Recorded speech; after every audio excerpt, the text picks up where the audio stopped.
Salut les gens, j'espère que vous allez bien. On se retrouve aujourd'hui après une pause d'une petite quinzaine de jours, 10 jours. Un peu plus de 10 jours je crois. Parce que j'ai été malade comme j'ai rarement été malade. Mais je vais tout vous raconter et on en profitera pour faire un petit point de ce qui s'est passé du coup pendant que j'étais malade et comment j'ai fait pour gérer mes plantes. À savoir, spoiler, j'ai rien géré du tout.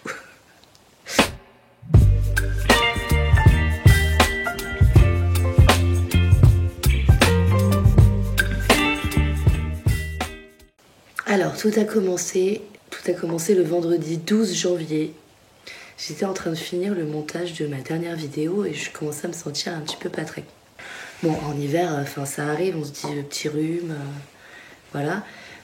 Mais pour être sûre, je suis pas du genre à être malade, moi, ça faisait très longtemps que ça m'était pas arrivé, hormis Covid. Donc là, je savais que c'était pas le Covid puisque le Covid, je l'ai eu au mois de décembre. Donc, je finissais mon montage de ma dernière vidéo, de mon update de ma première vidéo du coup, de mon update du site plantes. Et je commence à me sentir pas très bien et je veux quand même vérifier pour protéger mes enfants aussi de pas être trop en contact avec eux si j'ai de la fièvre, si je suis pas bien, de pas leur faire de bisous, etc. 38. Je me dis, 38 ça va, on était en fin de journée, je me dis, voilà, la journée se termine, je finis mon montage, je programme la diffusion de ma vidéo, etc. Et écoutez, à 21h, je me suis pris une tarte dans la tronche. Ah non mais, je reprends ma température, 39,5, sous Doliprane, je fais wow. Mais j'étais au plus mal. Dodo, plus personne. Salut. Le lendemain matin, je me dis, en plus, je vais dormir, ça va me faire du bien. C'est parce qu'on est le soir, 39,5, le Doliprane, il n'a pas le temps de faire effet. Je vais en reprendre un demain, je vais me lever, je vais te reposer, ça va être cool, quoi. Voilà. Donc, je ne vous précise pas que je n'ai pas mangé le vendredi soir, hein. J'étais à peine capable de tenir debout. Le lendemain, pire. Le lendemain matin, j'étais à 39,8 je crois.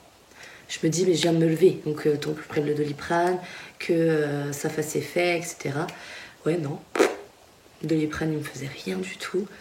Mais je me dis c'est pas grave, j'ai pris un rendez-vous chez le médecin pour lundi, mais de base pour pouvoir avoir un médecin traitant. Parce que je suis dans une région de la France où nous sommes en faillite de médecins traitants. Très très difficile d'en trouver. J'ai eu la chance de pouvoir en trouver enfin un, qui est adorable en plus. Donc, j'ai eu de la fièvre tout le week-end. Le lundi, toujours de la fièvre. Malgré le Doliprane, je me dis, ça tombe bien que j'ai ce rendez-vous. Je vais y aller. Et puis, il va me donner quelque chose. Il va me dire ce que j'ai, quoi. Il m'ausculte. Il me dit, écoutez, c'est quand même étrange parce que vous avez plein de symptômes qui correspondent pas forcément. Et ce qui m'inquiète beaucoup, c'est que ça fait déjà presque 4 jours que vous êtes sous Doliprane et que vous avez de la fièvre, quoi. Donc, en fait, la fièvre oscillait entre 37,8 à 39,5, 39,8. J'ai presque atteint les 40. Donc, il me dit, je vais vous faire un courrier avec ce que moi je vous ai fait au niveau de l'auscultation. Vous le donnez aux urgences, vous allez aller aux urgences et vous leur donnez le courrier pour qu'ils vous fassent la liste d'examens que j'ai mis à vérifier parce que ça m'inquiète un petit peu. Je dis ok, de toute façon, je suis sous Doliprane. Moi je m'attendais à ce qu'ils me disent continue le Doliprane pendant une semaine et puis voilà, continue pendant 5-6 jours. Que ça fasse 5-6 jours que vous en preniez, et si ça va pas, vous revenez me voir. Voilà, je m'attendais à ça. À ce qu'on me dise, c'est la grippe. J'avais tous les symptômes de la grippe. Pour moi, c'était la grippe. Non, pas du tout. Je vais aux urgences. On m'accueille. Voilà. Je suis arrivée aux urgences, il était 15h45, je crois. Donc, c'était le lundi... lundi 15 janvier. On me dit non, vous n'avez pas de fièvre. Je reviens chez le médecin, j'avais de la fièvre quoi, mais ok, pas de fièvre. C'est quand la dernière fois que vous avez pris votre Doliprane? Pourquoi vous venez là? Oh là là, c'est quoi toute cette liste? En plus, c'est des pattes de mouche, on comprend rien. C'est quoi les examens que vous devez faire? En fait, j'en sais rien, moi. Enfin, il m'a dit 2-3 trucs que ça pouvait être, mais il vous a écrit tout un courrier. Donc, je sais pas. Puis, j'étais pas bien. Donc, mon cerveau fonctionnait pas. J'ai pas eu le réflexe de leur dire, appelez-le. Appelez-le, il vous dira ce qu'il faut faire. Et il vient de me voir, je viens de chez lui. C'est pas comme si que... c'est pas moi qui ai décidé de venir aux urgences, c'est mon médecin qui me dirige vers vous. C'est qu'il y a un truc. Je suis pas là pour le plaisir. Ouais, t'es pas très contente. Je sais pas, peut-être que ma tête lui revenait pas, j'en sais rien. Peut-être passer une mauvaise journée, ou le patient d'avant était pas cool, je sais pas. Donc elle m'a dit, retournez en salle d'attente, un médecin vous appellera. Ok. 16h, 17h, toujours personne. Bon, jusque-là, pas de médecin. 17h30, on me met dans un box. Enfin, je peux me mettre sur un lit, dormir en attendant les médecins. Enfin, dormir. Quand on entend le brouhaha qu'il y a dans les couloirs, alors je sais, c'est pas un hôtel, hein, mais alors, je sais pas, il y a des gens, ils sont pas bien. Et il y a le personnel de l'hôpital. Alors, ils ont le droit de rigoler, c'est pas le problème. Mais quand c'est se mettre à côté de la porte et s'esclaffer comme une dinde de ce que la collègue a fait parce qu'il y a le nouveau mec du service qui vient derrière. Non, ça me... Tu rigoles, il n'y a pas de problème. C'est la vie, rigoler, il n'y a aucun souci. Mais respecte les patients, quoi. J'espère que vous allez comprendre ce que je dis parce que j'ai ma voix complètement cassée. Donc il est 18h à peu près quand on vient m'ausculter et on me dit « Ah mais vous avez de la fièvre ?» Oui. Pourquoi? Pourquoi quoi? Pourquoi vous avez de la fièvre? Je suis censée le savoir. Enfin, c'est pas écrit dans mon dossier, mon médecin il a écrit un courrier de une page complète. Ah non, je sais pas. Ah d'accord. Donc, mon médecin il se fait chier pendant 40 minutes à écrire un papier qui au final on sait pas. Bon. Moi mon médecin il m'a quand même dit des trucs, ça m'a fait un peu flipper parce qu'il m'a dit oui, faudrait vérifier que c'est pas une méningite. Parce que j'avais très très mal au cervical. Une fièvre qui passait pas et je dormais énormément. Tous les symptômes d'une méningite. Donc ils m'ont fait une prise de sang. Ils m'ont fait le test de la grippe, ils m'ont fait le test du Covid, tout était négatif. Ils m'ont pris 8 trucs, mais ils m'ont pris, j'allais dire une cartouche non, un truc de prise de sang, sans mentir. Le truc, il était gros comme ça. Alors, pas la piqûre, hein, mais ils ont mis un adaptateur, le truc était énorme. J'ai jamais vu ça. Parce qu'il faut des grosses quantités pour mettre je sais pas quoi... tout est négatif. Je sors des urgences. Alors ils m'ont fait une radiographie des poumons et un scanner de la tête parce qu'ils soupçonnaient eux une sinusite.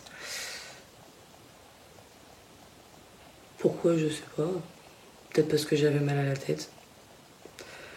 C'était pas du tout une sinusite puisque vous avez le nez bouché. Non. Je respire très bien. Je toussotais un petit peu, mais vraiment, mais un tout petit peu. Mais sans plus, quoi. J'arrive, il est 2h du mat. On me dit, on n'a pas trouvé ce que vous aviez. Ça doit être viral. Rentrez chez vous, voilà une ordonnance de Doliprane. Ah, c'est tout, comme ça? Donc là, je rentre chez moi avec 39 de fièvre, avec des vomissements et impossibilité de m'alimenter. Parce que je ne mangeais pas. Impossible. Je buvais un verre d'eau, je ne pouvais pas le garder. Donc je rentre donc chez moi avec 5 jours de Doliprane sur une ordonnance et du Volgalen, truc pour pas vomir là. Ça marche très bien, mais je vomissais quand même.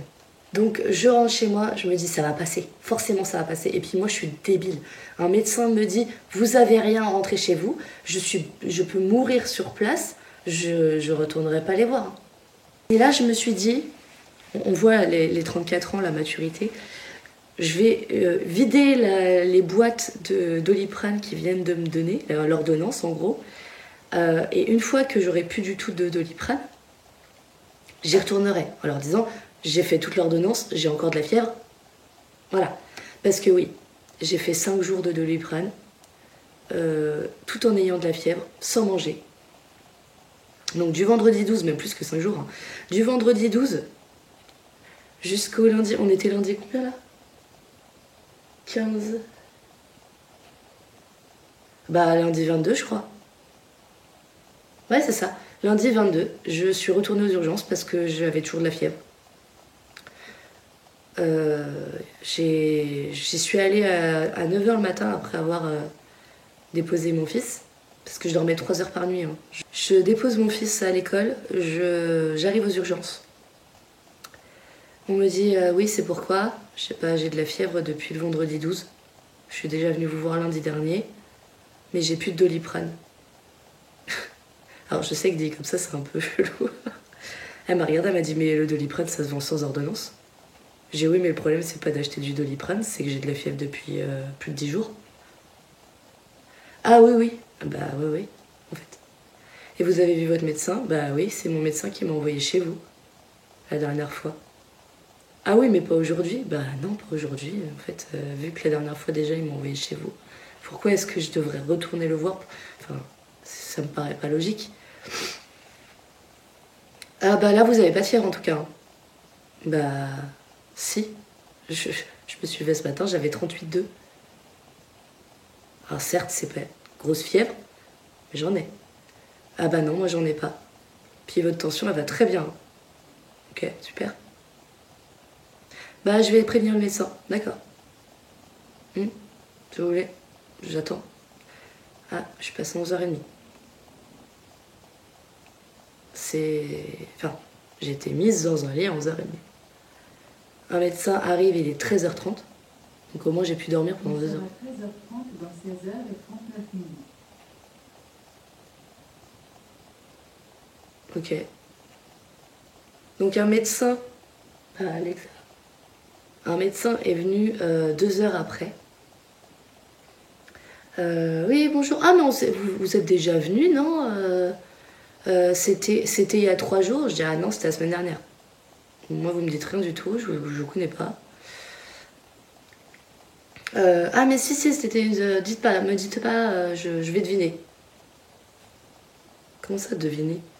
Mais c'est quoi ce système de soins en France de nos jours, quoi? Il y a un dossier. Tu le lis, le dossier, pour savoir ce que les symptômes de ton patient, pour éviter de lui redemander. Parce que le patient, quand il est pas bien comme moi j'étais, moi j'ai oublié des choses. Hein. Moi, il est venu, il m'a demandé de répéter. Un autre médecin est revenu. J'ai dit, écoutez, je sais plus. Je sais plus, ça fait 10 jours que j'ai 39 de fièvre. Le reste, vous lisez, je sais pas. Moi, j'en ai marre. J'en ai marre de répéter, de redire, de redire. C'est pas à moi de vous dire les symptômes, c'est pas à moi de vous dire quelle maladie j'ai, parce qu'on m'a carrément demandé. Vous pensez que c'est une bronchite? Mais j'en sais rien, je suis pas médecin. Je ne sais pas, je suis fatiguée, j'en ai marre. Et je pense que ça leur a pas plu, hein. Faut toujours aller dans leur sens, mais c'est pas mon genre. Ils m'ont refait faire une radio, ils m'ont refait faire une prise de sang. Je peux en refait 2 scans, hein. Et ils m'ont prescrit une échographie. Alors pourquoi ils n'ont pas fait l'échographie directement ce jour-là, j'en sais rien. Mais ils m'ont fait partir de l'hôpital à 15h30 avec des antibiotiques. Bah oui, parce que sur la prise de sang, en fait, j'ai la protéine C réactive. J'étais à 54 la première, la deuxième, ils m'ont pas dit à combien j'étais. Et bizarrement, j'ai pris le traitement d'antibiotiques le soir. Le lendemain, je n'avais presque plus de fièvre. J'ai eu un petit peu, mais je me sentais beaucoup mieux. Ma voix est toujours pas revenue, mais je vais faire des vidéos, les gars. Et mais je me sens mieux, je peux me réalimenter. Le plaisir du sentiment de satiété, c'est incroyable. quand on ne l'a plus, de le réavoir. Incroyable. Et du coup, j'ai vu que je me sentais mieux. J'ai fait un bon petit tour de mes plantes.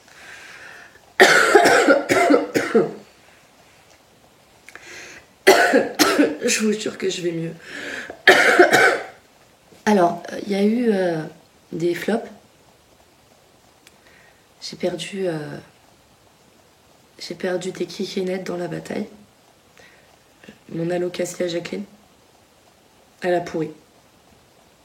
Pourtant, elle était en pont.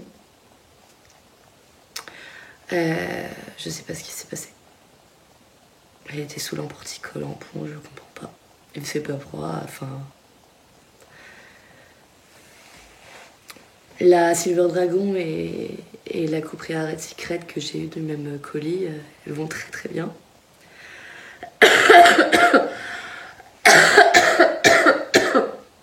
Ah, c'est pas vrai, hein. J'ai un Peperomia, un Crassula, je sais plus ce que c'est. Je vous le montrerai, je vous ferai une incrustation. J'avais 3 pieds, j'en ai 2 qui sont pourris. Je sais pas ce qui s'est passé, peut-être que quelqu'un a arrosé et qu'il fallait pas arroser. C'était pas moi, hein. Moi j'ai... Mais je pense que ça m'a sauvé, ça, d'être en hiver et qu'il fallait pas trop arroser, parce que j'ai pas eu tant de pertes que ça. Et j'ai eu de très bonnes surprises, dont une incroyable. Et je vais vous la montrer tout de suite. Je suis tellement contente. C'est ma Oya Polynora Broadjet. Elle me fait une dinguerie. Alors, de base, je sais pas si vous vous souvenez, dans mon plan de tour, il y avait cette petite kikinette là. Je suis en train de mettre de l'eau partout. Et ben voilà, elle me fait 2 petites kikinettes. Elle s'est ramifiée. Bon alors, la première feuille ici, parce que je l'avais blessée, elle est atrophiée. Elle n'a pas une très jolie forme.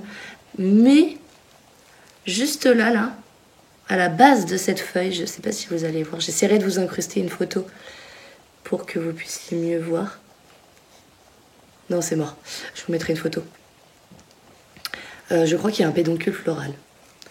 Et après, bah, elle pousse sa race. Je suis trop heureuse. Trop contente. Puis ma petite Silver Dragon qui est en train de me dérouler sa dernière feuille à la maison, la première à arriver.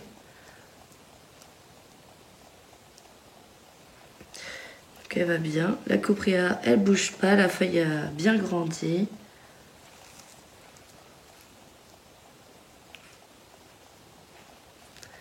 Qu'est-ce que je les aime. Oh là là. J'ai mon Philodendron tortum aussi que la feuille a un petit peu séché, la nouvelle. Je la laisse faire. Je surveille. Là que je suis revenue. Puis en plus, c'est comme par hasard, j'ai été malade pendant la grosse vague de froid qu'on a eue là. Moi, c'était en intérieur, donc je me suis pas inquiétée outre mesure et j'étais pas en état de m'inquiéter de quoi que ce soit. Mais je pense que ça a pas dû aider. Ça a pas dû aider. Mais en soi, j'ai pas eu plus de dégâts que ça. J'ai pas eu de pertes. J'ai mon bégonia rex qui repart. Incompréhensible. Je comprends pas. Je vous mettrai une photo. J'ai mon ficus tiniqué qui est en train de me perdre une feuille. En fait, là, je suis à un point tel que il faut que le printemps arrive, quoi. Vivement mars. Vivement mars. Que je puisse les sortir dehors et qu'elles prennent mars, enfin peut-être pas mars. Avril-mai hein, pour les sortir. Mais qu'on ait de la vitamine D là les gars, j'en peux plus. Tout ça pour vous dire que la santé c'est important. J'ai un peu peur de là où on va avec nos systèmes de santé. Alors les pauvres, je leur en veux pas. J'ai eu plein de messages de votre part sur Instagram et je vous en remercie, c'est adorable, ça m'a beaucoup touchée. Et pas mal de copines plantes m'ont dit ah non mais c'est abusé ou je leur en veux, il faut qu'ils s'occupent de toi. J'ai eu pas mal de messages comme ça et c'est trop mignon, mais en fait ils sont tellement déjà alors sous-payés, ils n'ont pas les moyens, le personnel, la place, le temps de s'occuper correctement des patients.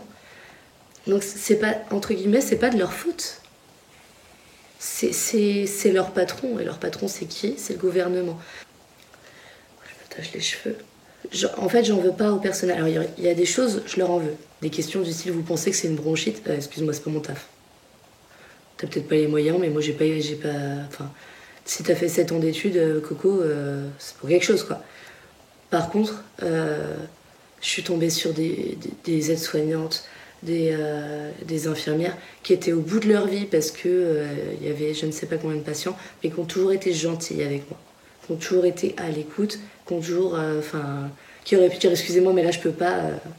Non, j'avais envie de vomir, j'avais soif, j'avais machin, je les appelais, elles venaient, peut-être pas très rapidement, mais elles venaient. Donc il y a du bien et il y a du pas bien. On sent en fait que ces personnes-là font ce métier-là par vocation, vraiment. Ils ont fait leurs études. Ouais, mais moi j'ai décidé, je me confronte à la réalité du métier. Ok, ouais, c'est chaud. J'ai un salaire de misère pour le métier que je fais. Mais mon but, c'est d'aider les gens, c'est d'aider les patients qui en ont besoin. Et on sent qu'ils en veulent de ça. Donc moi, j'ai tout mon respect au personnel soignant. Mais vous n'êtes pas aidés, quoi, les gars. Force à vous, hein, parce que je sais pas